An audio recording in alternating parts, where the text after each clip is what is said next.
የአና ማስታወሻ ተርጓሚ አዶኒስ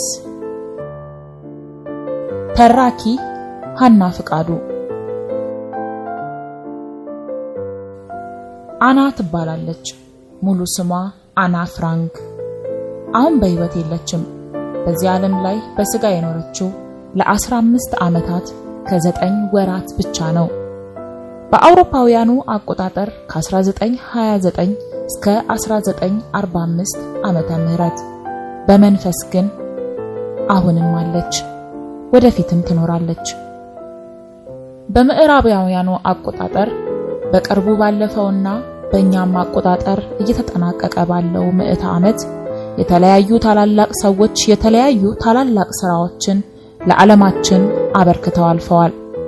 እናም ከነኚሁ መካከል የክፍለ ዘመኑ ታላቅ ሰው የሚለውን የማዕረጎች ሁሉ ማዕረግ ሊሰጠው የሚገባው አንድ ሰው ለመምረጥ አያሌ ባለታላላቅ ገድሎች ሲንገዋለሉ ከቆዩ በኋላ እጅግ ጥቂት ሰዎች ብቻ ነጥረው በመለየት ለእጩነት ቀርበዋል።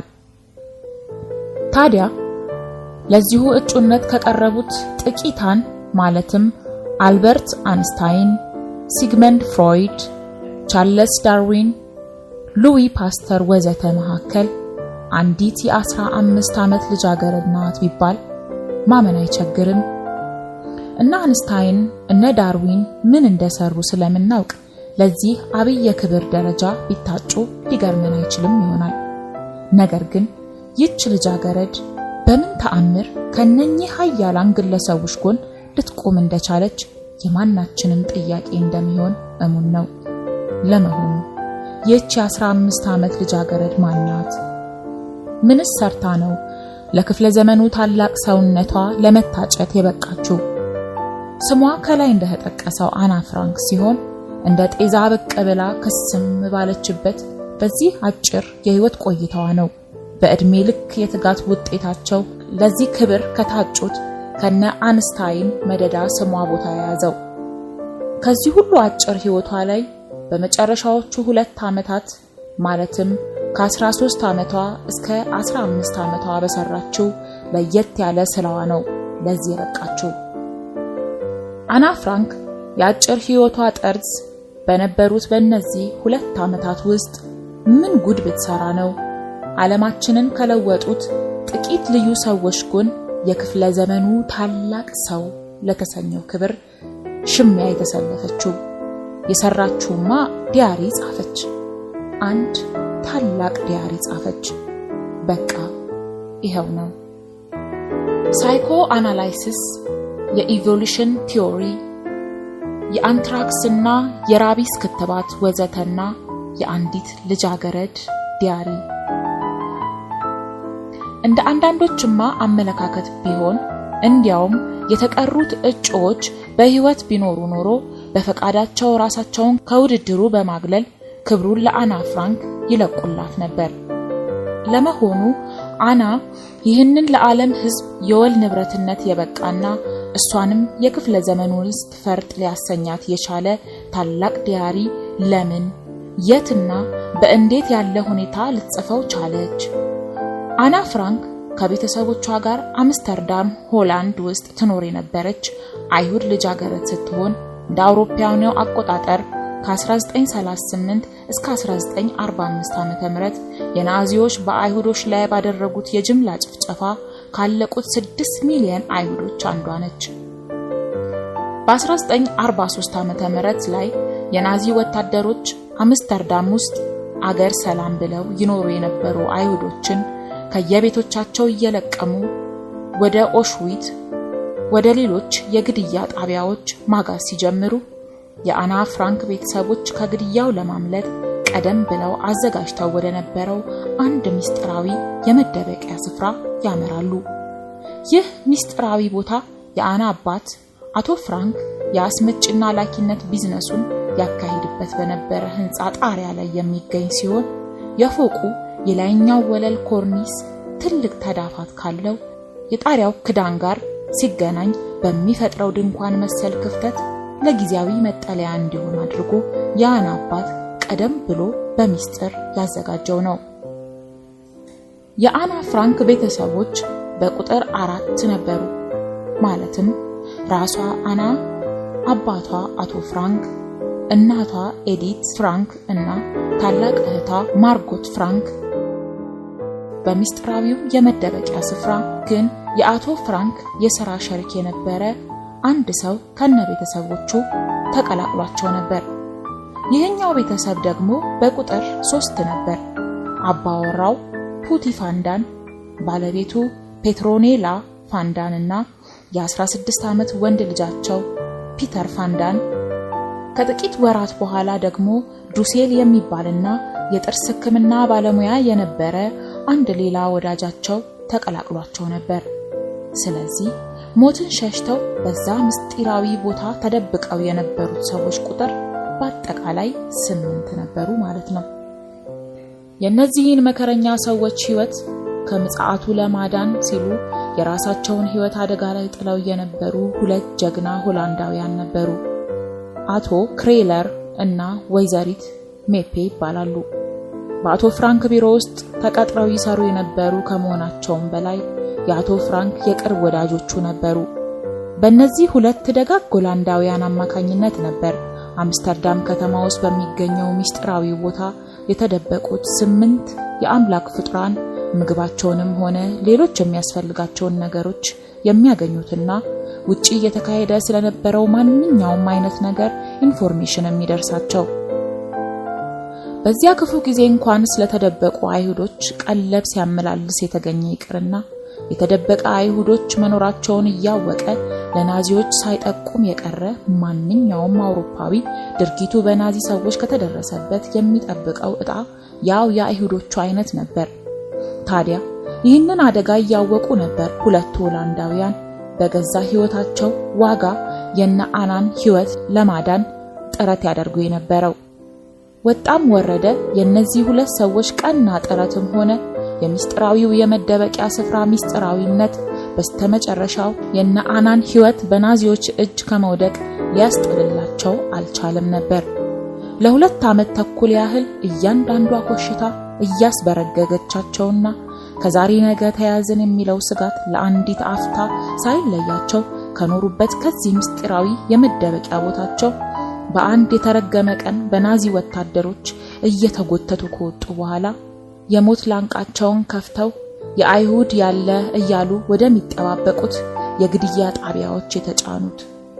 በ1945 ዓመተ ምህረት ሁለተኛው የዓለም ጦርነት የተጠናቀቀበት ዓመት 3ቱ ኃያላን የሚል ስም የተሰጣቸውና ጦራቸውን አዋህደው በሂትለር ላይ የዘመቱት ሩሲያ፣ አሜሪካና እንግሊዝ ናዚዎችን ድል ከነሱ በኋላ በየግድያ ጣቢያዎቹ እየተዘዋወሩ ናዚዎቹ የህብረት ጦሩን በኖርማንዲ በኩል እየገፋ መምጣት ሲረዱ ገለው ለመጨረስ ጊዜ እንደሌላቸው በማወቅ ጥለዋቸው የሸሹትን በጣት የሚቆጠሩና ስጋቸው አልቆ ባጥንታቸው የቀሩ እጅግ ጥቂት አይሁዶችን ከየሞት ጣቢያው ካሰባሰቡ በኋላ አስፈላጊውን አስቸኳይ እርዳታ በመስጠት ሕይወታቸውን ለማትረፍ ቻሉ።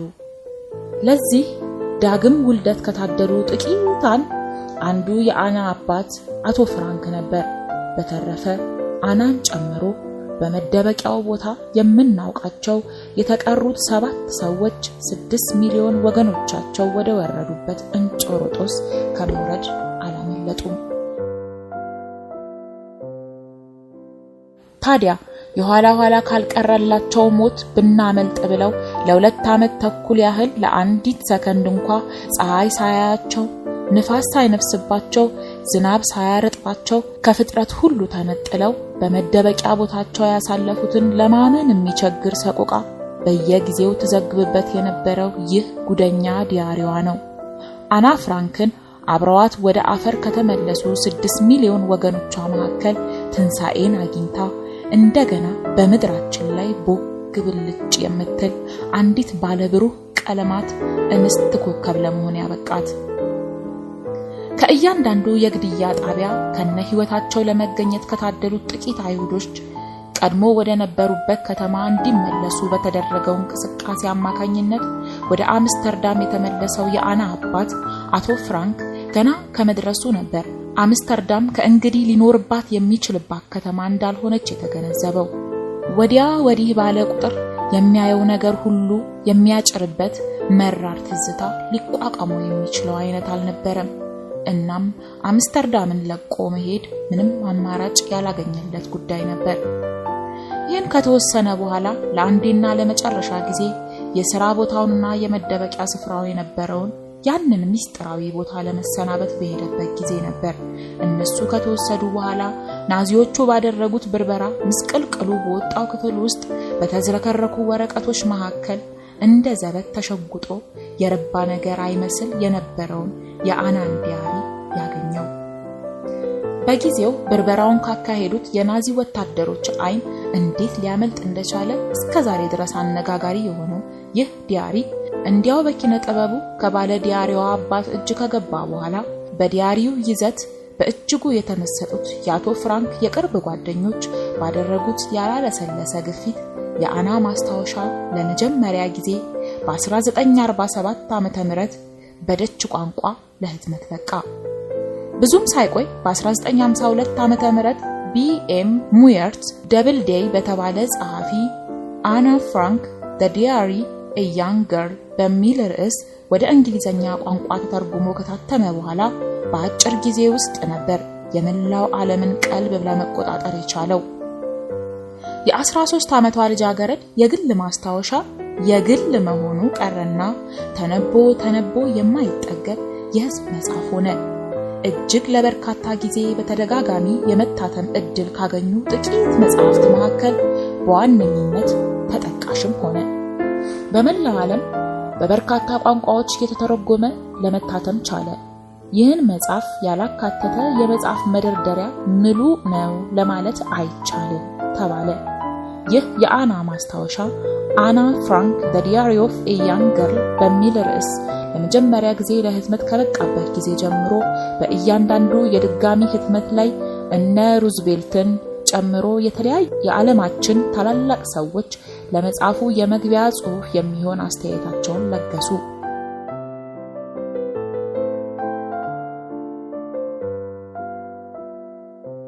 የአና ማስታወሻ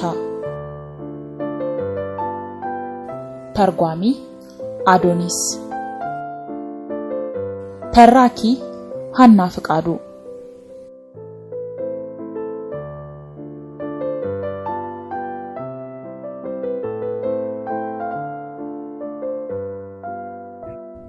ቅዳሜ ሰኔ 20 1942። ባለፉት ጥቂት ቀናት ውስጥ ስለምንም ነገር አልጻፍኩም። ምክንያቱም ከሁሉም በፊት ስለወደፊቱ ዲያሪ ማሰብ ስለፈለኩ ነው። በእርግጥ እንደኔ አይነቷ ደርሶ ባለ ዲያሪ ለመሆን ፊር ስትል ትንሽ ግር የሚል ጉዳይ እንደሆነ ይሰማኛል። ከዚህ በፊት ዲያሪ ጽፌ ያለማወቄ ብቻ ሳይሆን እኔም ሆንኩ ሌላ ማንም ሰው አንዲት የ13 ዓመት ውጭጫ የሆዴን ዘከዘኩ ብላ ስለቦጫጨቀችው አርቲ ቡርቲዎች ደንታ የሚኖረው አይመስለኝም። ሆኖ ጣመ አልጣመ እኔ ምን ቸገረኝ? መጻፍ እፈልጋለሁ። ስለዚህም እጽፋለሁ። ከምንም በላይ የምፈልገው በትንሿ ልቤ ተቀብረው ያሉትን ነገሮች ሁሉ አውጥቼ መዘርገፍ ነው። አንድ አባባል አለ፣ ወረቀት ከሰው የበለጠ ትዕግስተኛ ነው የሚል። አልፎ አልፎ ድብት ብሎኝ ከምውልባቸው ቀናቶች በአንዱ ነበር ይህ አባባል ድንገት ትዝ ያለኝ። ከሚገባው በላይ በተሰላቸ ስሜት ታውጪ አገጬን በመዳፎቼ መሃል ቀብሬ ቁጭ ብዬ ነበር። በዚህ ሁኔታ ቤት ውስጥ ልቆይ ወይስ ወደ ውጪ ወጣ ብዬ ራሴን ላረጋጋ እንኳን መወሰን አልቻልኩም ነበር። አዎ በእርግጥም ወረቀት ትዕግስተኛ ለመሆን ምንም ጥርጥር የለውም። በዚህ ላይ ይህችን ዲያሪ የሚል የክብር ስም የተጎናጸፈችውንና በጠንካራና ውብ ልባድ ያጌጠችውን የከዚህ በኋላ ሚስጥረኛዬን ለማንም ፍጡር እንደማላሳያት ስለማውቅ ምንም ነገር ሳልደብቃት ወዲ አባውን ሁሉ ያለምንም ስጋት ልተነፍስላት እችላለሁ። ወንድም ይሁን ሴት፣ ትልቅም ይሁን ትንሽ በጣም እውነተኛ ጓደኛ ካላገኘው በቀር ይችን ዲያሪን ለማንም ላለማሳየት ወስኛለሁ። እና አሁን ዲያሪ ለመጻፍ ወደ አነሳሳይ ምክንያት ልመለስና በቃ አይደል ይህ ነው የምለው እውነተኛ የልብ ጓደኛ ስለሌለኝ ነው። ሁኔታውን የበለጠ ግልጽ ማድረግ ያለብኝ ይመስለኛል። ምክንያቱም አንዲት የ13 ዓመት ልጃገረድ የሰው ልጅ እንደ ጉንዳን በሚርመሰመስበት በዚህ ትልቅ ዓለም ውስጥ እየኖረች ብቸኝነት ውጦኛል ብትል ማንም አያምናትም። ስለ እውነት ለመናገር ነገሩም እንደዛ አይደለም። እጅግ በጣም ጥሩ ወዳጆችና መልአክ የሆነች የ16 ዓመት እህት ያለኝ ልጅ ነኝ። በተለመደው መለኪያ ቢመዘኑ ጓደኞች ሊባሉ የሚችሉ ከ30 ያላነሱ ሰዎች አውቃለሁ። በትምህርት ቤታችን ቅጥር ግቢም ሆነ በክፍላችን ውስጥ በየሄድኩበት አይተውኝ የማይጠግቡ ብዙ የወንድ ጓደኞች አሉኝ። አክስቶችና አጎቶችም ጨምሮ በርካታ ጥሩ ዘመዶች አሉኝ። ከቤተሰቦቼ ጋር የምኖርበት ቤት ይህ ጎደለው የማይባል የኮራ የደራ ነው። ብቻ በአጠቃላይ ምንም ነገር የጎደለኝ አልመስልም። ግን ይህ ሁሉ እኔን ብቸኝነት እንዳይሰማኝ ሊያደርግልኝ አልቻለም። ለምሳሌ ጓደኞቼን ብንወስድ ሳቅ፣ ጨዋታ፣ ልፊያ፣ ቡረቃ ወዘተ አለቀ። ከዛ ያለፈ ምንም ጠብ የሚል ነገር የለም። ከተለመደው ዕለታዊ ጉንጭ አልፋ ወሬ ትንሽ እንኳን ወጣ ያለ ውይይት የሚጠማቸው አይነት አይደሉም። አሁን በመሃላችን ያለውን እንደ ሸረሪት ድር የሳሳ ግንኙነት የተሻለ ለማጠናከር የቱንም ያህል ብጥር ውጤት እንደማይኖረው ይታወቀኛል። ይሄ ነው የችግሬ ዋና ስረ መሰረቱ። ምናልባት ችግሩ ከኔም ሊሆን ይችላል። ወጣም ወረደ ችግሩ አለ። ማድረግ የምችለውም ነገር ያለ ይመስለኛል። እንግዲህ ከብዙ በጥቂቱ ይህ ነው ፊቴን ወደ ዲያሪ እንዳዞር ያስገደደኝ። ታዲያ ይቺ ዲያሪ ለረጅም ጊዜ ስመኛት ስጠብቃት የነበረች ውድ የወደፊት ጓደኛዬ መሆኗ ነውና ብዙ ሰዎች ዲያሪያቸውን እንደሚጽፏቸው አይነት ግልብ የዕለት ተዕለት ድርጊቶችና ሁኔታዎች ስሸከችክባት ልኖር አልፈልግም። ዲያሪ ራሷ ጓደኛዬ፣ አማካሪ፣ አጫዋቼ እንድትሆን ነው ዓላማዬ። እናም ለእንግዲሁ ዲያሪን ኪቲ ብዬ ሰይሜያታለሁ። ከውድ ኪቲ ጋር የውይይቴ መነሻ የሆነኝም ዘንድ የእስካሁኑን የህይወቴን በአጭሩ በመግለጽ ልጀምር። አባቴ በ36 ዓመት ዕድሜው እናቴን አገባት። በዛ ጊዜ እሷ 25 ዓመቷ ነበር። ታላቅ እህቴ ማርጎት በ1926 ዓመተ ምህረት ፍራንክፈርት ውስጥ ተወለደች። ሰኔ 12 1926 ዓመተ ምህረት ደግሞ እኔ ተከተልኩ። አይሁዶች እንደመሆናችንም የጀርመን ናዚዎች ጥቃት ሽሽት በ1933 ዓመተ ምህረት ወደ ሆላንድ ተሰደድን።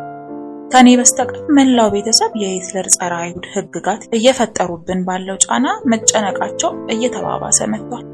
በአጠቃላይ ህይወት በሰቆቃ የተሞላች ነው። በ1938 በመላው አይሁዶች ላይ ከተደረገው የንብረት ዘረፋና የድብደባ ዘመቻ ፕሮግራም በኋላ ሁለት አጎቶቼ የእናቴን ወንድሞች ወደ አሜሪካ ሸሹ። አሮጊቷ አያቴ ወደኛ መጣች። የዛኔ 73 ዓመቷ ነበር። 1940 ዓመተ ምህረት ከግንቦት ወር በኋላ ነገሮች ሁሉ ይብሱን እየከፉ መጡ። መጀመሪያ ጦርነቱ፣ ከዚያ የሆላንድ ሽንፈትና ድርድሩ፣ በመጨረሻም ጀርመኖች ወደ ሆላንድ ዘልቀው ሀገሪቱን በቁጥጥር ስር ማዋላቸው። በዚህ ጊዜ ነው የኛ የአይሁዶች ጣረ ፍዳ በጉልህ መታየት የጀመረው። ስፍር ቁጥር የሌላቸው ጸረ አይሁዶች መመሪያዎችን በተከታታይ መክተብ ጀመሩ። አይሁዶች በየደረሱበት ሁሉ አይሁድነታቸውን በቀላሉ ለመለየት ያስችል ዘንድ ቢጫውን የዳዊት ኮከብ በጉልህ በሚታይ ሁኔታ በልብሶቻቸው ላይ መለጠፍ አለባቸው። አይሁዶች ብስክሌቶቻቸውን ማስረከብ አለባቸው። ለአይሁዶች በባቡርም ሆነ በአውቶቡስ መሳፈር ክልክል ነው። መኪና ማሽከርከርም እንዲሁ።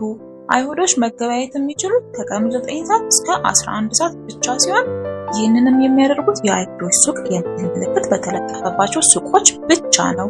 አይሁዶች ከምሽቱ 2 ሰዓት ላይ ሙሉ በሙሉ ወደ የቤቶቻቸው ከተው መግባት አለባቸው።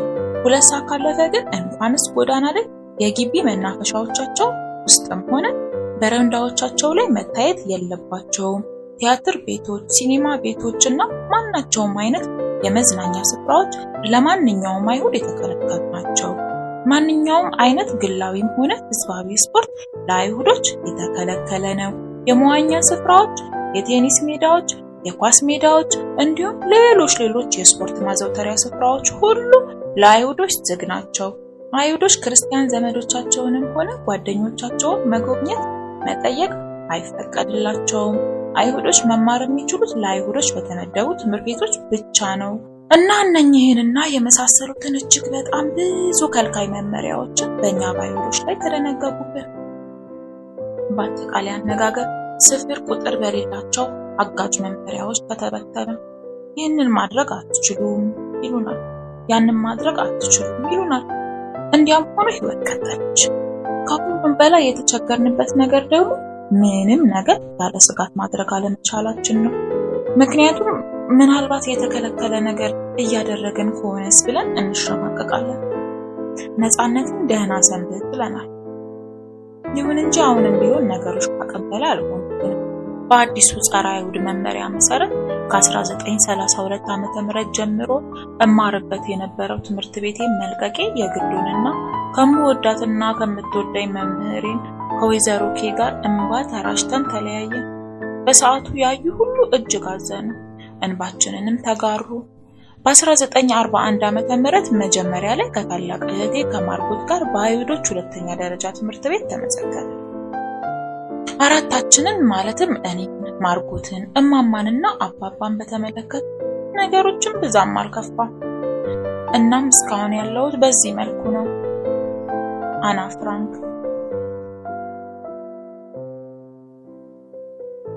እሁድ ጠዋት ሐምሌ 5 1942። ውድ ኬቲ፣ በቀደም ለታ ከአባባ ጋር ትንሹ አደባባይ እያቋረጥን ሳለን በቅርቡ ወደ ምንደበቅበት ስፍራ እንደምንሄድ ያወራኝ ጀመረ። ለምን ካሁኑ ስለ እንደዚህ አይነት ነገር ማሰብ እንደጀመረ ጠየቁ። እንዴት መሰለሽ አና አለኝ።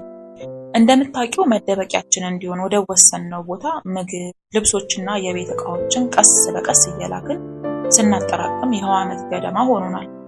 ንብረቶቻችንን በናዚዎች እንዲወሰዱብን አንፈልግም። በተለይ ደግሞ እኛ ራሳችን ከንስር ጥፍራቸው እንድንገባ አንፈልግም። ስለዚህ መተው ሳይዙን በፊት ራሳችን አስቀድመን መሰወር አለብን። ግን አባባ መቼ ነው ወደዚህ ወደ ምትለኝ ቦታ የምንሄደው ስል ጠየቅኩ። ከጥቂት ፋታ በኋላ ጥያቄን ሊመልስልኝ ሲሞክር የነበረው አንደበት ወትሮ ከማውቀው የተለየና መረር ያለ ሆነ።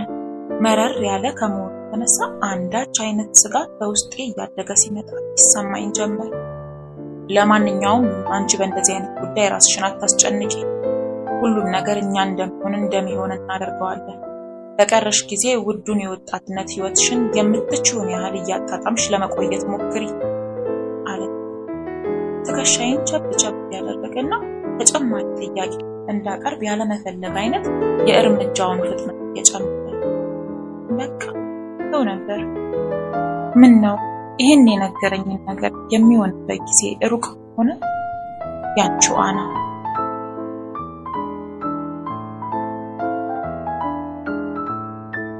ሐሙስ ሐምሌ 8 1942። ውድ ኬቲ፣ በእሁድና በዛሬ መካከል ዓመታት ያለፉ ይመስላል።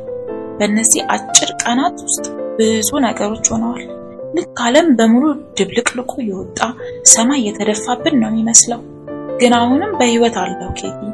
አዎ አባባም ዋናው በህይወት መቆየት ነው ይላል። አዎ ኬቲ፣ በእርግጥም በህይወት አለው። ግን የትና እንዴት እንዳለው ለመጠየቅ አትሞክር፣ በጭራሽ ሊገባሽ አይችልም። ስለዚህ በቀደም ማለትም እሁድ ዕለት ከሰዓት በኋላ የሆነውን በመንገድ ልጀምርልሽ። ከቀኑ 9 ሰዓት ገደማ ላይ የሆነ ሰው የግቢ በራችንን መጥሪያ ደወለ። ግን ዘወትር ፀሐይ በሚሞቅበት በረንዳችን ላይ እንደ ዘበት ጋደም ብዬ መጽሐፍ ያነበብኩ ነበር። ስለዚህ የመጥሪያው ድምፅ አልተሰማኝም ነበር። ብዙም ሳይቆይ ማርጎት በኩሽና በር በኩል ወደ እኔ ብቅ አለች።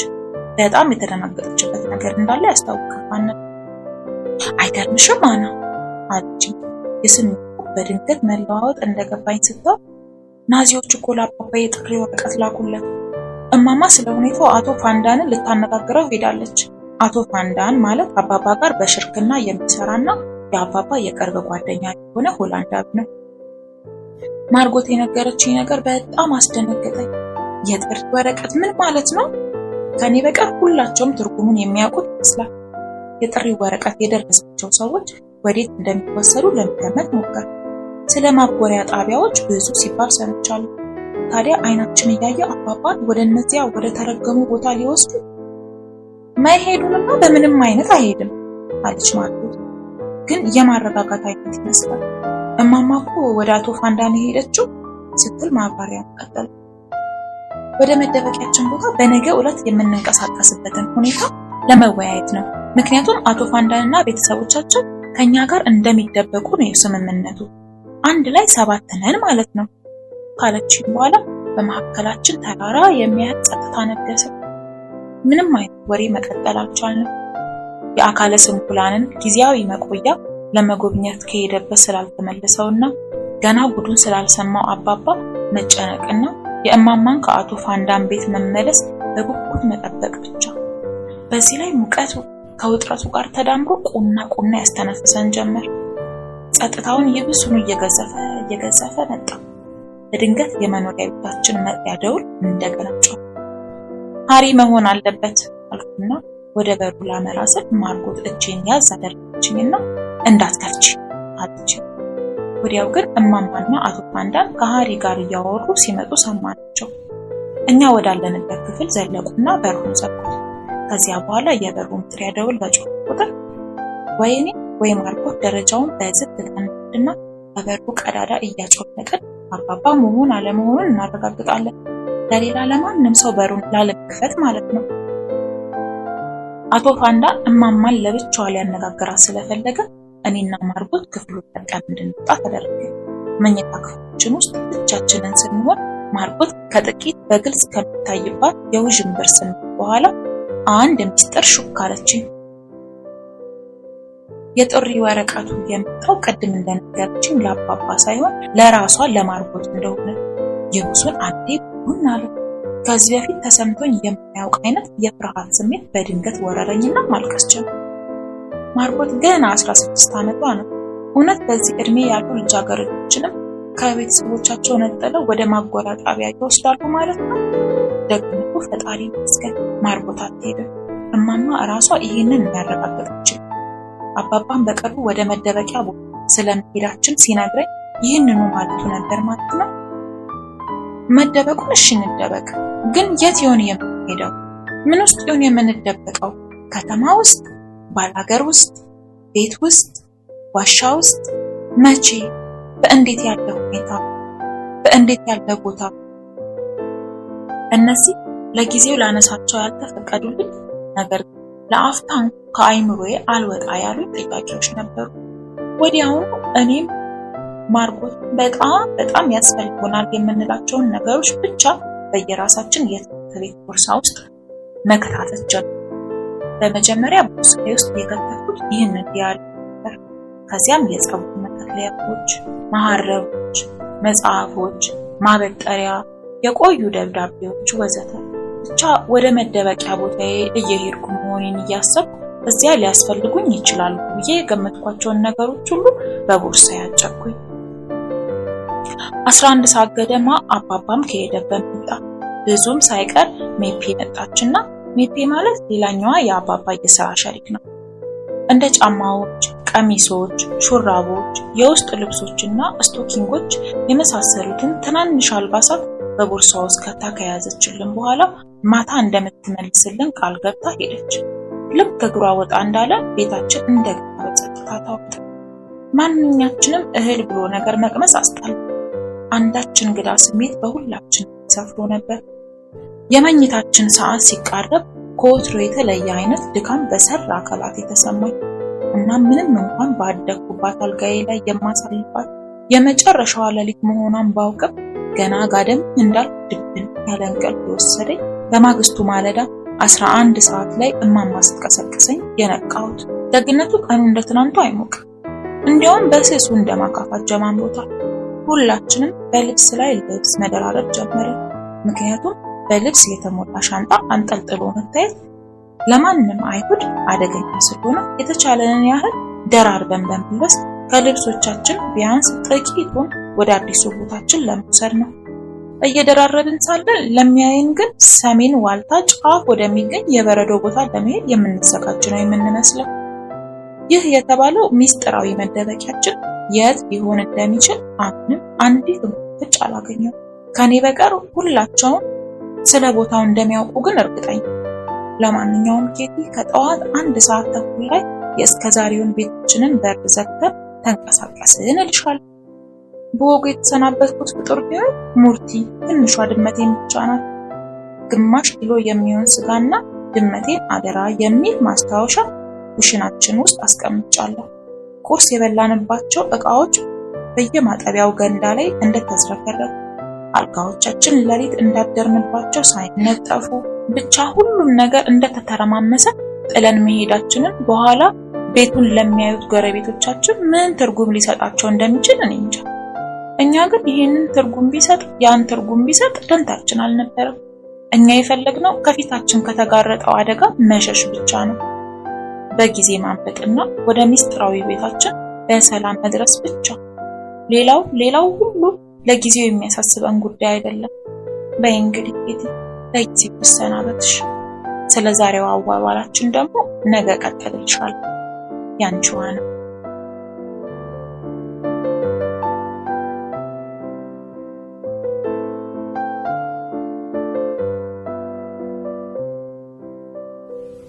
አርብ ሐምሌ 10 1942 ውድ ኬቲ፣ ያው ትላንት ጀምሬልሽ እንደነበረው ቤታችንን ለቀን ከወጣን በኋላ በካፌው መሃል የእግር ጉዟችንን ጀመርን።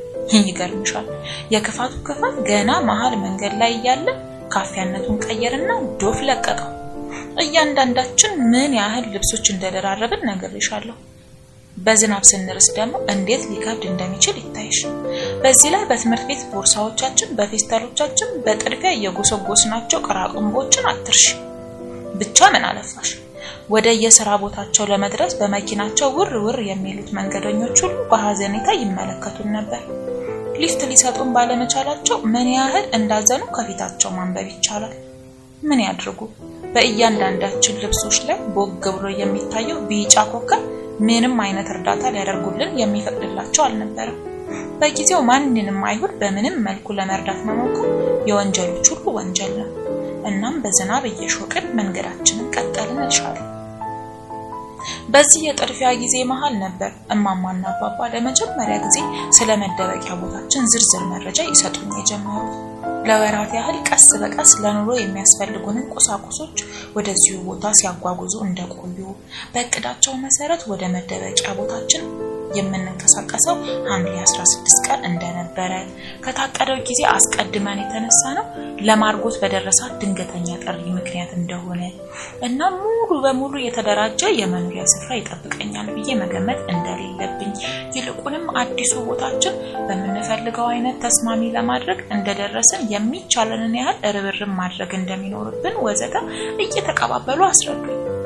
አባባ የንግድ ስራውን ከሚያካሂድበት ህንጻ ስንደርስ ጥቂት ግራ እየገባኝ መጣ። ወደዚህ ቦታ መምጣታችን ለምን አስፈለገ? በዚህ በተጣበበ ሰዓት ጊዜ ማጥፋት አይሆንብንም? ምናልባት አባባ ለሰራተኞቹ መተው የፈለገው መልእክት ይኖረው ይሆናል። ግን አራታችንም ከምንተለተል አባባ ብቻውን ሊያደርገው አይችልም ነበር? ይህን ጥያቄን ብዙም ማብሰልሰል ከመቻሌ በፊት ከጎዳናው ጥግ በሚገኘው የአባባ መደብር ሰፋፊ መስታወቶች አሻግሬ ወደ ውስጥ ስመለከት ሜፔን አየኋት። ሜፔ ማለት ሌላኛው የአባባ የሥራ ሸሪክ ናት። ወደ መደብሩ ዘለቀ። በውስጡ ከሜፔ ሌላ ፍጡር አልነበረም። ገና ከመግባታችን አካልባ እየመራች በደረጃ ወደ ላይኛው ክፍል ወሰደችን።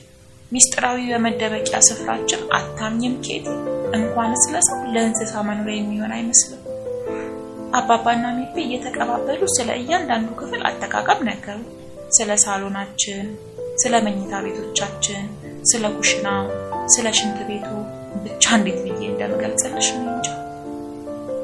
ሳሎን ተብዬው ላለፉት ጥቂት ወራት በየጊዜው ይላኩ በነበሩ ቁሳቁሶች ካርቶኖች ጢም ብሏል። መኝታ ቤት የተባሉት ክፍሎች በአንሶላ ብርድ ልብስና ምንጣፍ ቁልሎች ተጨናንቀዋል። ወዲያውኑ የጽዳትና የማስተካከል ስራ ካልጀመረ አዳራችን የሰው ሳይሆን የእሪያ እንደሚሆን ጥርጥር የለም። ይህን ጉሮኖ የመሰለ ቤት ትርክምክሙን ሁሉ አስተካክሎ ቤት እንዲሸት ለማድረግ እንኳንስ አራታችን 40 ሰው ቢረባረብበት የሚሳካ አይመስለኝም። የባስ ብሎ ደግሞ እማማና ማርቆት አንዲት ጣታቸውን ማንቀሳቀስ በማያስችላቸው አይነት ድካም ተሳፍሮባቸዋል። ከነድካማቸው ከነስጋታቸው እዚያው በዚያው መላሸቅ መጀመሩ በግልጽ ከነሚታየው መንፈሳቸው ትርክምክሙ መሃል በነበሩበት ባልተነጠፉት አልጋዎች ላይ ፍንግል አሉና በየራሳቸው ቅኝት ማንኮራፋት ጀመሩ። እንግዲህ ጽዳቱና የማስተካከሉ ኃላፊነት ማላይ እንደወደቀ መገመት እንደማያቅትሽ አምናለሁ። ኬቲ እኔና አባባ አንዳችንን እያበረታታን ስራችንን ጀመርን። ቀኑን ሙሉ ካርቶኖች ስናራግፍ፣ በየቁም ሳጥኑ ልብሶች ስንሰቅል፣ በየግድግዳው ሚስማሮችን ስንመታ፣ ስንጠርግ፣ ስንወለውል ብቻ ልበልሽ እንድቹ ስንፈጋ ዋለን። በዚህም በዚያም ብለን ያንን ሌሊት ሁላችንም ንጹህ አልጋ ውስጥ ለማሳለፍ ቻለን። በህይወቴ ውስጥ በድንገት ስለተከሰተው ከፍተኛ ለውጥ የማሰቢያ ጊዜ እንኳን አላገኘሁም ነበር። ለካ ወከባ ውስጥ መሆን ከሐሳብ ያርቃል። ገና አረፍ ከማለቴ ስለራሴ ማሰብ ብጀምር ለመጀመሪያ ጊዜ ምን ጉድ ውስጥ እየገባው እንዳለሁና ገና ምን ጉድ እንደሚጠብቀኝ እየታወቀኝ መጣ። ያንቺው አና።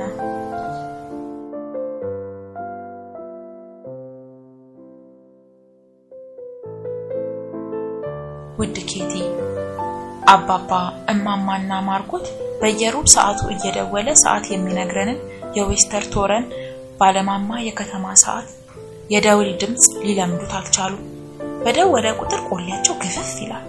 በተለይ የእማማን አጠይቂ ይገርምሻል። እኔ ግን ገና ከመጀመሪያው ነበር የወደድኩት። በተለይ ሌሊት ስሰማው አንድ የልብ ጓደኛዬ የሚያጫውተኝ አይነት ሆኖ ነው የሚሰማኝ። አገር አማን ነው ብሎ ሲኖር የነበረ ሰው ድንገት ብድግ ብሎ ከአንድ ስርቻ ውስጥ ገብቶ ሲሰወር ምን ሊሰማው እንደሚችል በነግርሽ እንደምትወጂ ገምታለሁኝ ኬቲ። ግን ልልሽ የምችለው አንድ ነገር ቢኖር ለኔ ለራሴ ገና በደንብ ግልጽ እንዳልሆነልኝ ነው። አንድ ነገር ግን በእርግጠኝነት ልነግርሽ እችላለሁ። ይሄን ቦታ መቼም ቢሆን እንደ ቤቴ ልቆጥረው የምችል አይመስለኝም። ይሄን ስልሽ ግን ቦታውን ጠልቼዋለሁ ማለት አይደለም። እንደውም ባይገርምሽ ወደ አንድ ለየት ያለ የሽርሽር ቦታ የመጣው አድርጌ እየወሰድኩት ነው። ምናልባት ይህ አባባሌ ላይዋጥልሽ ይችል ይሆናል፣ ግን እመኚኝ ኬቲ፣ ለኔ እንደዛ ነው እየተሰማኝ ያለው። ሚስጥራዊው የመደበቂያ ቦታችን በእርግጥም ለመደበቂያ የሰጠ ነው። ምንም እንኳን አንድ ጎኑ ያዘመመና እምክምክ የሚል ጊዜያዊ ትንፋግ ያለው ቢሆንም በመላው አምስተርዳም አረ እንደውም በመላው ሆላንድ ልልሽ ይችላል ሌላ እንዲያለ ምቹ የመደበቂያ ስፍራ ሊኖር ይችላል የሚል እምነት የለኝም። ለኔና ለማርቆት የተመደበችልን ትንሽ ክፍል መጀመሪያ ላይ እንዴት ወና እንደነበረች አጠይቂኝ። የኋላ ግን እድሜ ለአባባ አስታውሶ ላመጣልኝ ፖስተሮች ግድግዳው ላይ በሙቅ ለጥፌ ክፍላችንን ክፍል አስመሰልኳት። ማርቆትና እማማ አሁንም በመጠኑም ቢሆን ዘና ማለት የጀመሩ ይመስላል። እማማ እንዲያውም ከመነቃቃቷ የተነሳ የመጀመሪያውን ሾርባዋን ለመቀቀል ጉድ ማለት ጀመረች። ታዲያ ምን ያደርጋል፣ ሁሉን ነገር ከታታ ከጣደች በኋላ ነገር ዓለሙን ሁሉ ረሳችውና ሳሎን ውስጥ ከነአባባ ጋር ቁጭ ብላ ወሬዋን ስትሰልቅ ሾርባ ተብዬ ውሃውን ጨርሶ አተሩና ፎሶሊያው ከስሎ እየጨሰ ጠበቃት። የመጀመሪያው ሾርባችን በኪሳራ መጠናቀቁ ሳያንስ ክሳዩን ከድስቱ ላይ ለማላቀቅና ድስቷን ወደ ቀድሞ የንጽህና ይዘት ለመመለስ እማማ ታደርግ የነበረው ከንቱ ድካም በመጠኑም ቢሆን ሰላም ነፍጎን ነበር። ትናንትና ማታ አራታችንም ከስራችን ወደሚገኙ ቢሮዎች በሚስጥራዊው ደረጃ ወረድና ሬዲዮ ከፍተን ማዳመጥ ጀመርን። ከየት መጣ ሳልል ድንገት አንዳች ፍርሃት ተጸናወተኝ። የሬዲዮ ድምጽ እኛ ካለንበት አልፎ ቢወጣና የሆነ ሰው ቢሰማውስ የሚል። ወዲያውኑ አባባም ቢሮውን ለቀን ወደ ክፍላችን እንድንወጣ ተማጸኑት። ያለምንም ማንገራገር ብድግ ብሎ እጁን ትከሻዬ ላይ ጣል ካደረገ በኋላ ደረጃውን መውጣት ስንጀምር እማማም በጊዜው የነበርኩበትን የስጋት ስሜት ታወቃት መሰለኝ ወዲያውኑ ተነስታ ተከተለችው። ወደ መደበቂያ ቦታችን ከመጣንበት ዕለት ጀምሮ የምንሰጋባቸው ሌሎች ነገሮችም ነበሩ። ለምሳሌ በሚስጥራዊ ቤታችን ውስጥ ወዲያ ወዲህ ጉድ ስንል ጎረቤቶቻችን ይሰሙን ወይ ያዩን ይሆን ወይ የሚል። በእርግጥ ገና በመጀመሪያው ዕለት ነበር ለየመስኮቶቹ መጋረጃ ያዘጋጀንላቸው። ስለ እውነት ለመናገር መጋረጃ የሚለው ስም እንኳን ይበዛባቸዋል። የተለያየ ቀለም፣ የተለያየ ዲዛይን እንዲሁም የተለያየ የመወፈርና የመሳሳት የመሻከርና የመለስለስ ወዘተ የጨርቃ ጨርቅ ባህሪያት የሚታይባቸውና እኔም ሆንኩ አባባ ጨርሶ በማናውቀው የስፌት ሙያ ገብተን እንደ ነገሩ ያዘጋጀናቸው ዘባተሎች ናቸው ቢባሉ ሳይሻል አይቀርም። ወጣም ወረደ መስኮቶቻችንን ሸፍነውልናል። በዚህ ላይ እንዳሻን የምንከፍታቸውና እንዳሻን የምንዘጋቸው አይነት አድርገን አይደለም የሰቀልናቸው። ይህን ጊዜያዊ ምሽጋችንን ለቀን እስከምንወጣ ደግሞ ሳይላወሱ ከግድግዳው ጋር በሚስማር ስለቸነከርናቸው ባሉበት ሁኔታ ይቆዩ ዘንድ የግድ ነው። ታዲያ እነኚህን መጋረጃ ከማለት የጨርቅ ግድግዳ ማለት ከጥያቄ ሳያድን ይቀራል። ስለ ምስጢራዊነቱ እና አባባ በእርግጠኝነት ብዙ የሚሉለት ይህ ጊዜያዊ መደበቂያችን ለኔ ደግሞ እያደር ምስጢራዊነቱ እያሳሰበኝ መጣ። በስተቀኛችን ያለው ህንጻ ከላይ እስከ ታች ባሉ ወለሎች ላይ ቀኑን ሙሉ ለአፍታ የማይረግብ ቢዝነስ የሚጣጣፍበትና እልፍ አላፍ ሰዎች የሚርመሰመሱበት ነው። በስተግራችን ደግሞ አንድ የቤት ዕቃዎች የሚያምር ድርጅት እምብዛም የማይተናነስ ግርግር ሲፈጥር ይውላል። ይህ ማለት ጥንቃቄ ማድረግ ያለብን ወደ ታች ብቻ ሳይሆን ወደ ግራ ወደ ቀኝም ነው ማለት ነው። በእርግጥ ከሥራ ሰዓት ውጪ አንድም ዝር የሚል ሰው እንደማይኖርባቸው አባባ ነግሮናል። እንዲያውም ቢሆን አንድ የሚያሳስበኝ ነገር አለ። ጠጣር ነገሮች ድምፅን በጥሩ ሁኔታ እንደሚያስተላልፉ አውቃለሁ። ግድግዳዎች ደግሞ ጠጣሮች ናቸው። ታዲያ ድምጾቻችንን በግድግዳዎቹ አማካኝነት ወደሚቀጥለው ህንጻዎች የማይተላለፉበት ምን ምክንያት አለ? ስጋቴ ተጋነነ ሊመስልሽ ይችላል ኬቲ፣ ግን የኔ ብቻ እንዳይመስልሽ የሁላችንም ነው። ማርጎት ኩፍኛ የሚያስል በሽታ ይዞታል። ሳል ደግሞ በፍላጎት ሊቆጣጠሩት የሚችል ጉዳይ እንዳልሆነ ሁላችንም እናውቃለን። ያም ሆኖ ለማርጎት የማሳያ ሰዓቶች መደብንላትና ከተፈቀደላት ሰዓት ውጪ እንዳታስል ገዘትናት። ይህንን ማድረግ ከአቅሟ በላይ መሆኑን ስናውቅ ደግሞ ኮዴን የተባለውን የሳልኪን አንድ አገር ፍሬ አስዋጥናት። አንገርም ኬቲ። የሚቀጥለው ማክሰኞ አቶ ፋንዳን ባለቤታቸውና ብቸኛ ወንድ ልጃቸው ፒተርን ይዘው ወደኛ ይመጣሉ። ባለፈው እንደነገርኩሽ ይህ መደበቂያ ቦታችንን የሚጋሩ 3 ሰዎች እነሱ ናቸው። ታዲያ ማክሰኞ እንዴት እንደናፈቀኝ እንዳለ አትጠይቂኝ ኬቲ። የእነዚህ ሰዎች መምጣት ቢያንስ አሁን እያወጣን ያለው አስፈሪ ጸጥታ ይሰብረው ይሆናል የሚል ግምት አለኝ። ከምንም በላይ ቀንም ሆነ ሌሊት እያስጨነቀኝ ያለው ጸጥታውና የብቸኝነት ስሜቱ ነው። ኬቲ፣ ወደ ውጭ መውጣትና መተንፈስ ያለመቻል ምን ያህል የሚያስጨንቅ ነገር እንደሆነ ልነግርሽ አልችልም። በዚህ ላይ ናዚዎቹ ከአሁን ከዛሬ ነገ አግኝተው ገደሉን የሚለው የየደቂቃው ጭንቀቴ ስጋዬን እየጨረሰው ነው። ምን ነው ይሄ የሚሆንበት ጊዜ በረዘበና ቢያንስ ካንቺ ጋር እያወራው በከረምኩ። በቻው ተጠራው። ያንቺ አና።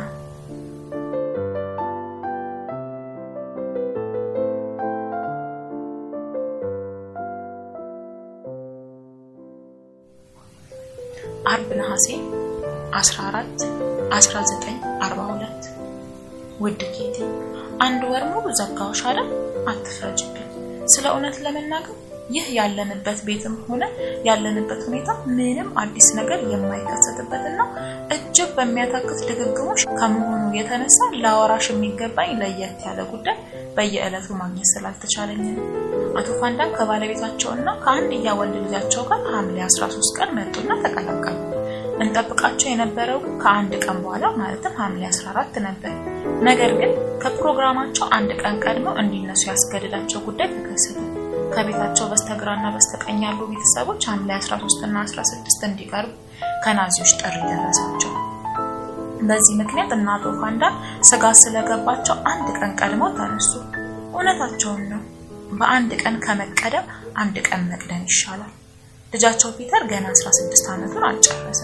ሲበዛ ጭምትና ፈዛዛ ነገር ነው። የረባ ጓደኛ ይሆነኛል ብዬ አልጠብቅም። ድመቱን ሞሼ ይባላል ይዞ መምጣቱን ይልቅ ወድጄለታለሁ። ያንቺ አና።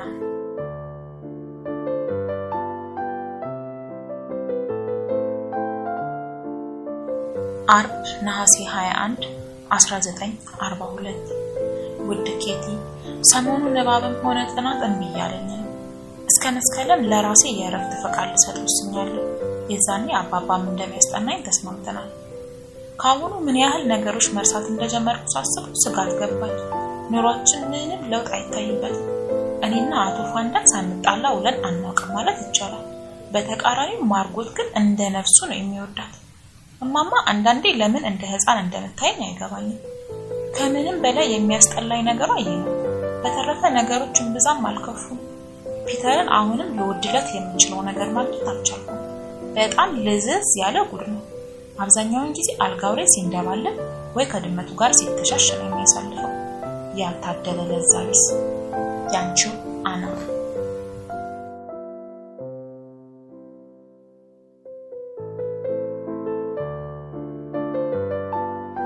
ሐሙስ መስከረም 2 1942 ውድ ኬቲ፣ አቶ ፋንዳንና ወይዘሮ ፋንዳን አድርገውት የነበረውን ዱላ ቀረሽ ጸብ ልገልጽልሽ አልችልም።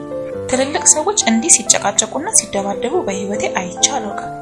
እማማና አባባ እንኳንስ ሊጣሉ መግባባት ያቃታቸው ጋር ትዝ አይለኝም።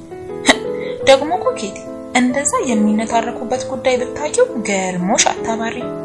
ምንም የማይረባ ነገር ነው ላንቃቸው እስኪበጠስ የሚያጫጫዋቸው። ብቻ አያምጣው ነው ኬቲ። በእማማና በወይዘሮ ፋንዳን መሃል ያለው ግንኙነትም ቀላል የሚኮሰኩስ እንዳይመስልሽ። በቋፍ ተቻችለው ነው ያሉት። ለምሳሌ አንዱን ልጥቀስልሽ። የመኝታ ጨርቆቻችንን በጋራ ከሚቀመጡበት ቁም ሳጥን ውስጥ ወይዘሮ ፋንዳ 3ቱንም አንሶላዎቿን አውጥታ ክፍሏ ውስጥ ደብቃለች። የማማ አንሶላዎች ለሁላችንም ይበቃል በሚል አጉል ብልጠት። ታዲያ እማማም የወይዘሮ ፋንዳንን ቅዱስ አርአያ ተከተለችልሻ። ያን ዕለት አልጋ ሊነጠፍ ሲል ምን ሊፈጠር እንደሚችል እራስሽ ገምቹ። የምግብ ማቅረቢያ እቃዎችን በተመለከተ ያው ነው። የኛዎቹ የት ደብቀን የሷን ብቻ እንደምንጠቀም ሊገባት ያልቻለው ነገር ነው። አውጥታ ለመጠቀም ያልፈለገችበት ቦታ ያለ እንዳይመስልሽ። አጅሬ እማማ ታዲያ እንዳላየ ሆና ዝም ትላለች። እኔ ደግሞ ጥሎብኝ እቃ መስበር ስራዬ ሆኗል። ትናንትና የወይዘሮ ፋንዳንን የሾርባ ሳህን ከሰከስኩላት። አለኝ የምትለው የሸክላ እቃዋ ነበረ። ወይ አንቺ የማትረቢ ቀልበቢስ ስትል አንባረቀችም። እንደው መቼ ይሁን ከቀልብሽ የምትሆኝው? አንድ የሾርባ እቃ ቢተርፈኝ እሱ ነው አመት ታረጊው። ባየሻት ኬቲ ቤቷ የተቃጠለባት ነው የምትመስለው። አቶ ፋንዳም በተቃራኒው በጣም እየተመቸኝ መጥቷል። በተለይ ይሄን ሰሞን እጅና ጓንት ሆነናል። ያዝልቅልን እንጂ እማማ ዛሬ ጠዋትም እንደገና እኝኝኝ ስትልብኝ አረፈደች። ይሄ ነገሯ እንዴት እየታከተኝ እንደመጣ ቢገባት ምን አለበት? አመለካከታችን አንድ አቅጣጫ ሊይዝ የሚችልበት ጊዜ አንድ ቀን ይመጣ ይሆናል የሚል ተስፋ እንኳን በውስጥ የለም። ባለፈው ሳምንት አሰልቹን የኑሮ ድግግሞሽ በመጠኑም ቢሆን ሰበር ያደረገልን አንድ ነገር ተከስቶ ነበር። ጉዳዩ ስለ ሴቶች የተጻፈ አንድ መጽሐፍና ፒተርን ይመለከታል። ከዛ በፊት አንድ ነገር ግልጽ ላድርግልሽ። እኔም በተመለከተ ማንበብ የሚፈቀዱልኝን የማይፈቀዱልኝን መጽሐፎች አሉ። እኔም ህጉን ተቀብዬ የሚፈቀዱልኝን ብቻ ነው የማነበው። ማርጎትና ፒተር ግን አቶ ክሌር የሚያወሰንን መጽሐፍት ሁሉ ያለ አንዳች ገደብ ማንበብ ይችላሉ። ይህም ስለ ሴቶች የተጻፈ መጽሐፍ አባወራዎቻችን ለምን አጠቃላይ ማዕቀብ እንዳደረጉበት ግልጽ አልሆነልኝም። የተከለከለ ፍሬ እንደሚባለው የመጽሐፉ ሚስጥር በተለይ ለፒተር ቁርጠት ሆነበት። ምን ጉድ ቢጻፍበት ነው ቢያንስ ለሱና ለማርጎት ሊፈቀድ ያልቻለው? አሳቻ ጊዜ ሲጠብቅ የቆየው ፒተር እናቱ ከታችኛው ክፍል በጨዋታ መጠመዷን ካጣራ በኋላ መጽሐፍየውን ላፍ አድርጎ ኮርኒስ ውስጥ ገባና ከጉዳዩ ጋር መሸገ። ለሚቀጥሉት ጥቂት ቀናት እንዲሁ ሲያደርግ ቆየ። እናቱ እያደረገ ያለውን ነገር ደርሳበታለች። ነገር ግን አሳልፋ ልትሰጠው አልፈለገችም መሰለኝ። አይታ እንዳላየ ሆነችለት።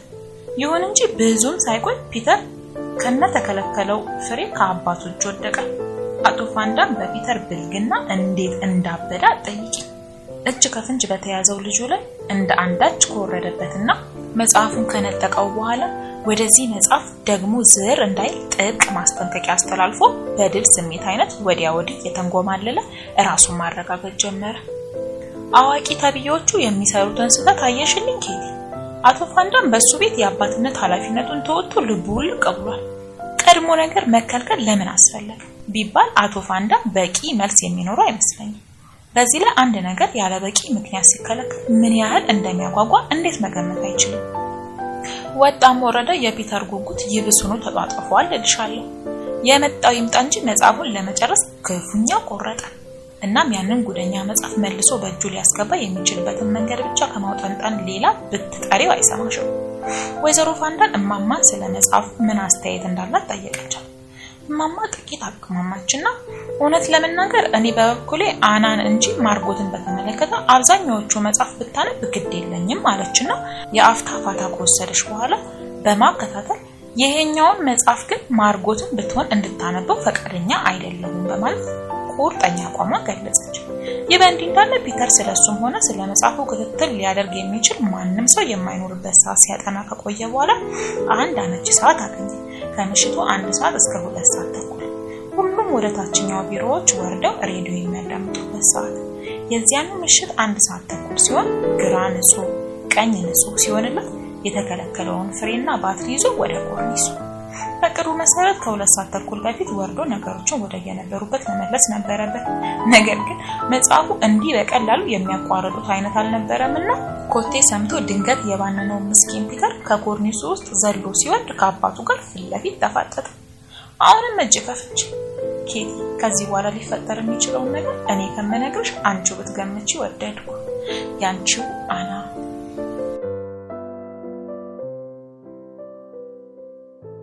ሰኞ መስከረም 21 1942 ውድ ኬቲ ዛሬ የምነግርሽ እኛን በተመለከተ ጠቅለል ያለ ዜና ነው። ከየት እንደምጀምርልሽ ግን እኔ እንጃ። ወይዘሮ ፋንዳን አዎ ከሷ ልጀምርልሽ። ወይዘሮ ፋንዳን ማለት እንዴት ያለችው አስቸጋሪ ሴት መሰለች። በፍጹም የምትችያት አይነት አይደለች። እኔንማ ለጉዱ ጠምዳ ይዛኛለች። ባወራው ቁጥር ቀንዷ ይቆማል። በህይወቷ እንደኔ ያለ አፉ የማያርፍ ለፍላፊ ልጅ አጋጥሞት እንደማያውቅ ደጋግማ ትናገራለች። ብቻ በዚህም ብላ በዚያ እኛን የምታናድድበት አንድ ነገር አታጣም። የሰሞኑን አዲስ አመሏን ልንገርሽ። በመጥረሻዎቹም ሆነ በድስቶቹ ውስጥ ትንሽ የተረፈ ነገር ካየች ልታጥባቸው አትፈልግም። እዚያው ክድን አድርጋ ትተዋቸዋለች። ሁሌ እንደምናደርገው የየድስቱን ትራፊ በአንድ ሳህን አድርጋ እቃዎቹን እንደማጠብ። ታዲያ አንዳንዴ አንዱን ድስት ወይ መጥበሻ ለስራ ፈልገሽው ከፈት ስታረጊ ጠሩን የለወጠና ጥጥ ያወጣ ነገር ታገኛለሽ። የዕለቱ የኩሽና ተረኛ ወይዘሮ ፋንዳን ከሆነች ማርጎትን አያርግሽ። ቁርስ ምሳና ራት ሲሰራባቸው የዋሉ ድስቶችን መጥበሻዎችን ሁሉ እሷን ነው የሚጠብቁት። ይባስ ብላ ደግሞ ምስኪኗን ማርጎት እንዴት እንደምትመጻደቅባት ባየሽ። እኔ ምንሽ ወይዘሪት ትላታለች የመኝታ ሰዓታችን ሲቃረን። እቃዎቹን አታጣጥሪም እዚህ ከምትጎለቺ። አባባ የሥራ መፍታት ይሁን የሌላ እንጃለት አብዛኛዎቹን ሰዓቶች የሚያሳልፈው የዘር ግንቡን ሲቆጥር ነው። ወረቀትና ብዕር ይዞ አንዱ ጋር ይቀመጥና ዘር ማንዘሩን ሲመዘግብ ይውላል ያመሻል። ወንድሞች፣ እህቶች፣ አክስቶች፣ አጎቶች፣ በእናቱም በአባቱም ወገን ያሉ አያቶች፣ ቅድመ አያቶች፣ ቅምቅም አያቶች ወዘተ። እኔም ካጠገቡ ንቅንቅ አልልም። ስለ እያንዳንዳቸው ዘመዶቹ አጠር ያለ ገለጻ ያደርግልኛል። እንዴት ደስ የሚል ነገር እንደሆነና እንዴት አፌን ከብቼ እንደማዳመጠው አትጠይቂኝ ኬቲ። አቶ ክሬለር በየ15 ቀኑ ጥሩ መጽሐፎች ያመጣልኛል። በተለይ የሲሲ ቫን ማርስቤልትን መጽሐፎች ልገልጽልሽ ከምችለው በላይ ነው የወደድኳቸው። ሚድሳመር ማድነስንም 4 ጊዜ ደጋግሜ አነበብኩት። በየመሃሉ የሚፈጠሩት አስቂኝ ሁኔታዎች ድንገት ትዝ ሲሉኝ አሁንም እንደ እብድ ብቻዬን እስቃለሁ ብለሽ ታምኛለሽ? የፈረንሳይኛ ቋንቋ ጥናቴን ጠበቅ አድርጌ ይሻለሁ። አስቸጋሪ ከሚባሉት የግስ አረባቦች መካከል በቀን ቢያንስ 5ቱን እሸመድዳለሁ። ፒተርም በበኩሉ የእንግሊዘኛ ቋንቋ ላይ መከራውን እያየ ነው። አንዳንዴ ደግሞ ቢቢሲ ስለ ምድረ ሆላንድ የሚያወራውን እከታተላለሁ። ለምሳሌ አሁን በቅርቡ ልዑል በርናንድ የቢቢሲ እንግዳ ነበር። ልዕልት ጁሊያና በሚቀጥለው ጥር ወር ላይ ትወልዳለች ተብሎ እንደሚጠበቅ ገለጸ። በጣም ደስ አለኝ። የንጉሳውያኑ ቤተሰብ ጉዳይ ለምን ይህን ያህል ትኩረቴን እንደሚስበው ቀሪዎቹን ቤተሰቦችን ግራ ከሚያጋቧቸው ነገሮች አንዱ ነው። አንድ የሚረብሸኝ ነገር በድንገት ታወቀኝ ኬቲ። ለካ በቂ ልብስ የለኝም። የቅዝቃዜ ወቅት እየመጣ ነው። እኔ ያለኝ አንድ ባለእጅጌ ቀሚስና 3 አጫጭር የእጅ ስራ ጉርዶች ብቻ ነው። በቤታችን የነበረው ነጭ የሱፍ ክር ለእጅ ስራ እንድጠቀምበት አባባ ፈቀደልኝ። ለስሙ የሱፍ ክር ይባል እንጂ ጥራቱ እንኳን በጣም የደከመ አይነት ነው። ነገር ግን አሁን ዋናው ጥያቄ ጥራቱ ሳይሆን ሙቀት መስጠት መቻሉ ነው። አይገርምሽም ኬቲ? የዛሬና ያደርገውና ልብሶቻችንን የት እንደምናደርጋቸው ይጨንቀን የነበረ ሰዎች ጭራሽ ስለ ልብስ እጥረት የምናወራበት ጊዜ ይምጣ። እንደ ዘበት ከቤት ተተነው የመጣነውን ታዩና በየጎረቤቶቻችን በአደራ የተውነው ብቻ እኮ አንድ ሀገር ያለብሳል። ምን ዋጋ አለው ኬቲ? የጦርነት አልቆ ወደ መንደራችን ካልተመለሰ የምናገኘው ነገር አይደለም። ለዚያውስ ባላደራዎቹ በህይወት ሲጠብቁን አይደል? ስለ ወይዘሮ ፋንዳን የሆነ ነገር እየጻፍኩ ነበር። ልክ እንደጨረስኩ ከየት መጣች ሳልል ከፊቴ ገጭ አለች። የማስታወሻ ደብተሬን ድርግም አድርጌ ከደንኩና ቁልጭ ትልበት የሆነ ነገር ሾካላት። አናየኔ ቆንጆ እስቲ በፈጠረሽ የምትጽፊውን አሳይ። ወይዘሮ ፋንዳን አልችልም አልኳትና መቁለጫችን ቀጠል። ወይ ምን አለበት? ምንም የለበትም ወይዘሮ ፋንዳን ዲያሪን ለማንም ላለማስነበብ ስለወሰንኩ ነው። እሺ እንግዲያው የኔ ቆንጆ የመጨረሻውን ግልጽ ብቻ አሳይ። አልችልም ወይዘሮ ፋንዳ በጣም አዝናለሁ። ነጥቃኝ አለማንበባ እግዚአብሔር ይስጣት እንጂ ጌቲ አንበባው ቢሆን ኖሮ ጉዴ ነበር። በተለይ በመጨረሻው ገጽ ላይ ስለሷ የቸከቸኩት እንኳን ለሷ ለጠላቷ የማይጥም እንደነበር ነው የማወራሽ። ያንቺው አና። እሑድ መስከረም 25 1942።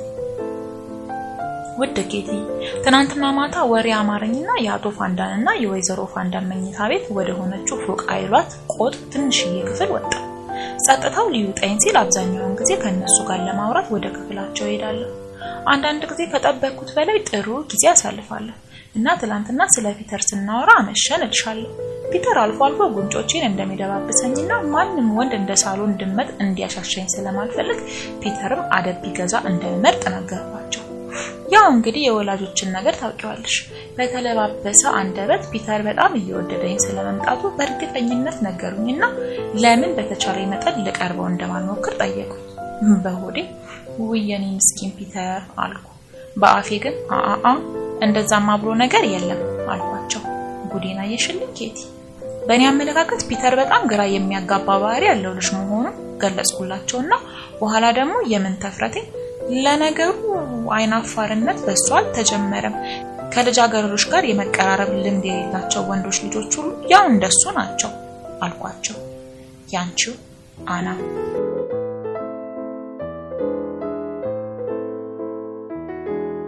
እሑድ መስከረም 27 1942። ውድ ጌቲ ከማማ ጋር እንደገና ድብልቅልቅ ያለ ጸብ ውስጥ ገባ። ይሄ እንግዲህ ለመቶኛ ወይ ለሽኛ ወይ ደግሞ ለሚሊዮንኛ ጊዜ ነው። አሁንማ ምልሽ እሳትና ጭድ ይሆናል። ከማርጎትም ጋር ቢሆን እንደ ድሮ እጅና ጓንት ልልሽ አልችልም። እንዲህ አይነት የሻከረ ግንኙነት በእኛ ቤተሰብ መሃል ጨርሶ የሚታሰብ አልነበረ። የእማማም ሆነ የማርጎት ተፈጥሮ ጨርሶ እንግዳ የሆነብኝ መጥቷል። ለነገሩ የማርጎት እንጂ የማማን እንኳን ለምጄዋለሁ። ከጓደኞቼ ጋር የምግባባውን ያህል ከገዛ እናቴ ጋር መግባባት አልችልም። አላሳዝንም ጌቲ? ሌላው ደግሞ አንዳንድ ሰዎች ራሳቸው ባወጧቸው ስፍር ቁጥር የሌላቸው የስነ ስርዓት አይነቶች የገዛ ልጆቻቸውን አበሳ ማሳየታቸው ሳያንሳቸው የሌሎች ሰዎች ልጆችንም ባህሪ ካልቀየርን በሚል በማያገባቸው ገብተው ይበጠብጣሉ። አቶ ፋንዳንና ወይዘሮ ፋንዳን የዚህ አይነት ሰዎች ናቸው። እናም በእነሱ አመለካከት ማርጎት ግሳጼም ሆነ ምክር የማያሻው ፍጹም እንከን አልባ ልጅ ናት። ስለኔ ግን ምን አሉ መሰለሽ? አይ የአናንስ ዝም ነው። ለራሷም ለእህቷም የሚበቃ ተንኮል እሷ ውስጥ አለ። ለምሳ በተለይ ደግሞ ለእራት ገበታ ስንቀር በሁለቱ ቤተሰብ መካከል የሚደረጉት የቃላትና የአሽሙር ተኩስ ልውውጦች ምን ነው በሰማሽልኝ ኬቲ? አብዛኛው የንትርኩ መነሻ እኔ ነኝ። እማማና አባባ ደግሞ የእልህ ነው መሰለኝ ምን ጊዜም እኔን ወግነው ነው የሚቆሙት። ለተከሰስኩበት ጉዳይ ጥፋተኛ እንደሆንኩ እየታወቃቸው እንኳን አሳልፈው አይሰጡኝም። እውነቴን ነው የምልሽ። እድሜ ለአባባና ለእማማ እንጂ እንደ ወይዘሮ ፋንዳን አያያዝማ ገና ድሮ ጭራዬን አስቆልፈውኝ ነበር።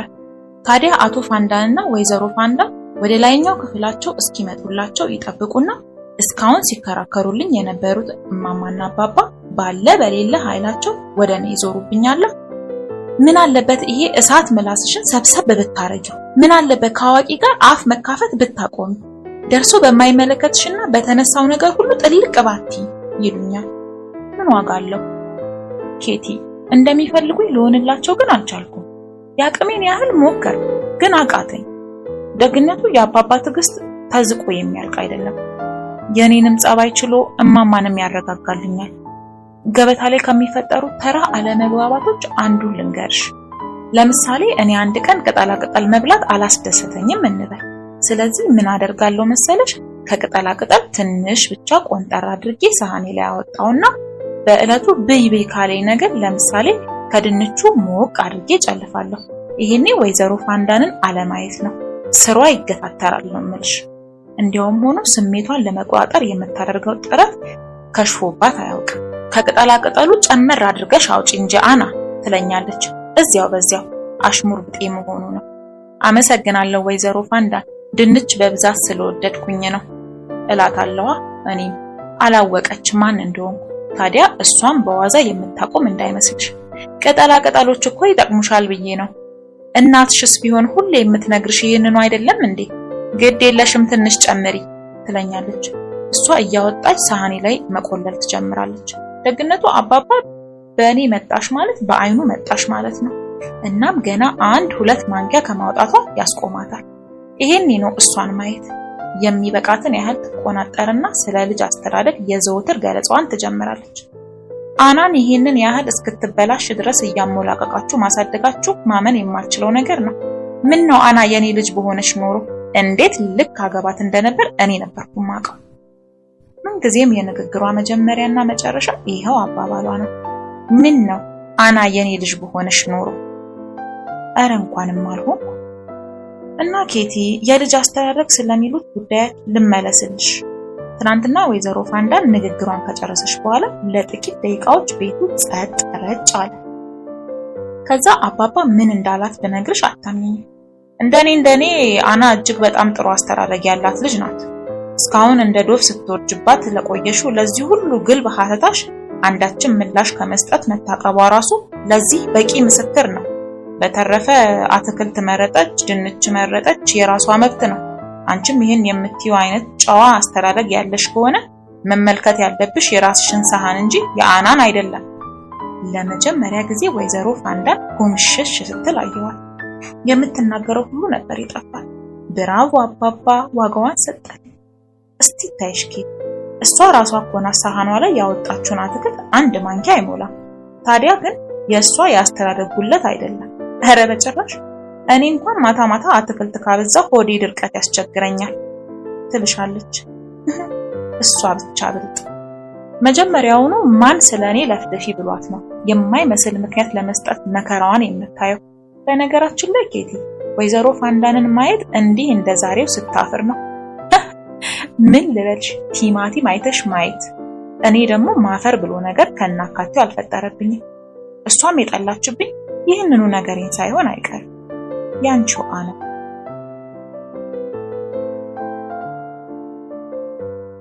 ሰኞ መስከረም 28 1942።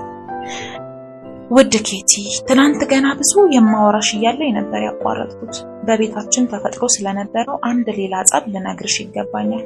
ከዛ በፊት ግን እስቲ አንድ ጨርሶ ሊገባኝ ስላልቻለ ነገር ላወራሽ። ለምንድነው ትልልቅ ሰዎች እንዲህ በቀላሉ ለጥል የሚደርሱት? ለምንድነው ምንም የማይረባ ጉዳይ የከረረ ጸብ ውስጥ የሚገቡት? እስካሁን ድረስ በትንሽ በትልቁ መጋጨትና መጣላት የትንሽ ልጆች ብቻ እንደሆነ ነበር የማስበው። ያም ቢሆን ባደግሽ ቁጥር እየጠፋ የሚሄድ ጊዜያዊ ባህሪ ነበር የሚመስለኝ። በእርግጥ አንዳንድ የምር ጸብ ውስጥ ሊያስገባ የሚችል ምክንያት ሊፈጠር አይችልም ማለት አይደለም። እዚህ ያየው ያለሁት ግን ፈጽሞ ከግምቴ ውጪ የሆነ አሳፋሪ ሁኔታ ነው።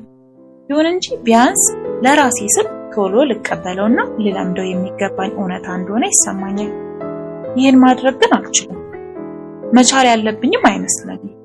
ምክንያቱም የአብዛኛዎቹ ንትርኮች እንዲያውም የሁሉም ልልሽ እችላለሁ መነሻው እኔው ስለሆነ በእነዚህ ሰዎች አመለካከት ምንም እደግመዋለሁ ኬቲ፣ ምንም ልክ አይደለም። አነጋገሬ፣ አለባበሴ፣ አረማመዴ፣ አቀማመጤ ብቻ ምን አለፋሽ ሁሉ ነገሬ ከሀ እስከ ፐ ሲብጠለጠል ይውላል፣ ሲብጠለጠል ያመሻል። ይህ ሳያንሰኝ እያንዳንዱን ዘለፋና ቆሌ የሚገፍ ቁጣ ጸጥ ብዬ መዋጥ እንጂ መልስ ብሎ ነገር ከአፌ እንዳይወጣ ትእዛዝ አለብኝ። ኬቲ፣ ይሄን እንኳን ሲያምራቸው ይቀራል እንጂ አላደርግላቸውም። እንዲህ አይነቱን መሽቆጥቆጥ አላደግኩበትም። ልሞክር ብለው እንኳን የሚሆንልኝ አይደለም። አልችልም ኬቲ፣ የማንንም ስድብ አንገቴን ደፍቼ መቀበል አልችልም። እንደውም እውነቱን ንገሪኝ ካልሽኝ ኬቲ፣ ብችል እንኳን አላደርገውም። ይልቅ ምን እንደማደርግ ልንገርሽ። አና ፍራንክ የተወለደችው ትናንትና እንዳልሆነ እንዲገባቸው አደርጋቸዋለሁ። ከአና የመማር እንጂ አናን የማስተማር ብቃት እንደሌላቸው ቁልጭ አድርጌ አስባቸዋለሁ። ምናልባት ያኔ ትንሽ ደንገጥ ሲሉ አፋቸውን ሰብሰብ ያደርጉልኝ ይሆናል። የሚገርም እኮ ነው ኬቲ። እውነት እኔ እነሱ እንደሚሉት ስዳደግ ጉረኛ፣ ራስ ወዳድ፣ ጋጠወጥ ወዘተ ሆኜ ነው ይሄ ሁሉ ውርጅብኝ የሚደርስብኝ? አይደለም ኬቲ፣ በጭራሽ አይደለም። እርግጥ ነው እንደማንኛውም ሰው የራሴ የሆኑ ድክመቶች አሉኝ። ያንን አውቃለሁ፣ አልክድም። እነሱ እያደረጉ ያሉት መጠን ያለፈ ማጋነን ግን እኔን የሚያሳስበኝ ሳይሆን ክፉኛ እንድታዘባቸው የሚያደርገኝ መሆኑን ቢያውቁ እንዴት በራሳቸው ባፈሩ። ታዲያ እንዲህም እያወቅኳቸው አንዳንዴ ሳላስበው በሚሰነዝሩብኝ ትርጉም የለሽ የብሽሽቅ አይነት ፌዞችና ሽርደዳዎች እንዴት ቅጥል እንደምንላቸው ባወቅሽ ኬት። ብቻ እስከመቼ ራሴን ተቆጣጣሪ እንደምዘልቀው እንጃለሁ።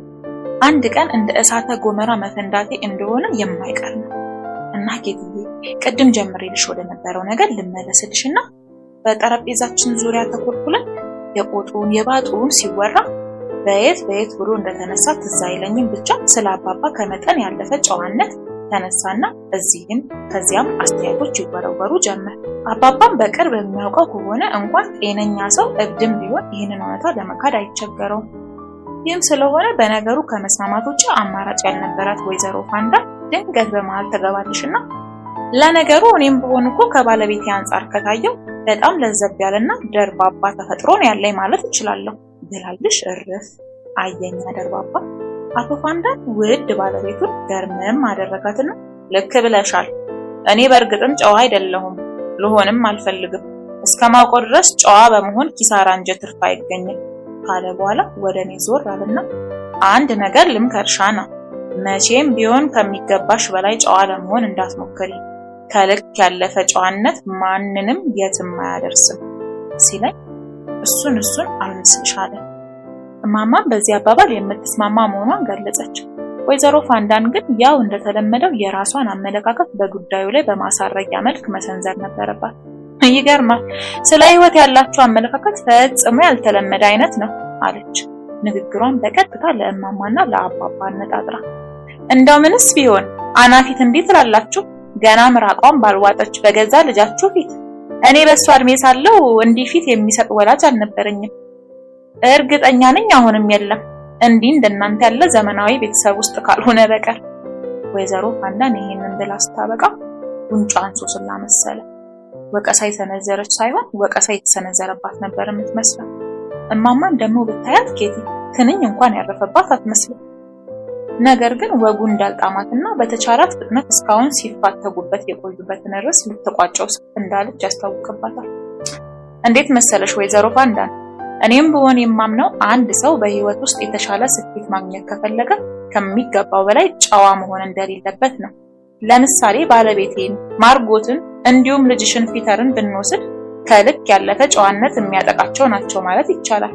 በአንጻሩ ደግሞ ባለቤትሽንና አናን እንዲሁም አንቺን ራስሽንና እኔን ብንወስድ ሙሉ በሙሉ የነሱ ተቃራኒ ነን ባይባልም ቢያንስ አትንኩኝ ባይነታችን የሚያጠያይቅ አይደለም። ምን ለማለት ፈልገሽ ነው ወይዘሮ ፍራንክ ብላ ወይዘሮ ፋንዳ ክርክሯን ልትቀጥል ስትመቻች ባለቤቷ አቋረጠ። በቃ ሁሉም ሰው እንደ ፍላጎቱ ነው። እኔ በበኩሌ አንድ ነገር በእርግጠኝነት አውቃለሁ። ለአንድ ቀን እንኳን ለዘብ ብል በችጋር እንደመሞት አውቀዋለሁ። አቶ ፋንዳን ገና ለገና ራሴን ተከላከልኩ ብሎ ያቀረበው ይህ ማፈሪያ ምክንያቱ እማማን ድንገት እንደ እብድ ያንከተከታት ጀመር። ይህ የእማማ ሁኔታ ደግሞ ወይዘሮ ፋንዳንን አንጎል አረጋት ነው የምልሽ። አንዴ በጀርመንኛ አንዴ በሆላንድኛ እያፈራረቀች የሆኑ ያልሆኑ ኃይለ ቃሎችን ቀባጠረችና በስተመጨረሻ ምላሷ እየተሳሰረባት ሲመጣ ቆምና መተንፈስ ብቻ ሆነ። ከዛ ከግንባሯ ላይ ብድግ አለችና ጠረጴዛውን ለቃ በመሄድ ላይ ያለች ድንገት አይኖቿ እኔ ላይ አረፉ። እንዴት እንዳደረጋት ባየሽልኝ ጊዜ ደግሞ እኮ ለክፋቱ ልክ ወደ እኔ ዞር ያለች ጊዜ እኔ ባየሁት ነገር ሁሉ እጅግ ተገርሜ በትዝብትና በሐዘኔታ ራሴን ከግራ ወደ ቀኝ እየወዘወስኩ ነበር። ከዛ እንደገና እኔ ላይ ዞረችብኛ። አሁንም ውል የሌላቸው የጀርመንኛና የሆላንድኛ ቃላት አርከፈከፈችብኝ ነው የምነግርሽ። ልትገምቺው የማትችይው አይነት ልዩ ትዕይንት ነበር። ምነው ሰዓሊ በሆንኩና በዚህ ሁኔታዋ በሳልኳት። እረ እንዴት ያለችዋ ክብረ ቢስ ደደብ ሴት ናት! ወጣም ወረደ ኬቲ፣ አሁን አንድ ነገር ገብቶኛል። ሰዎችን በሚገባ የምታውቂያቸው ደህና አድርገሽ የተጋጨሻቸው የተጣላሻቸው ጊዜ ያኔ ብቻ ነው ትክክለኛ ባህሪያቸው እንደ ማሾ ፏ ብሎ የሚታይሽ ያቺው አና።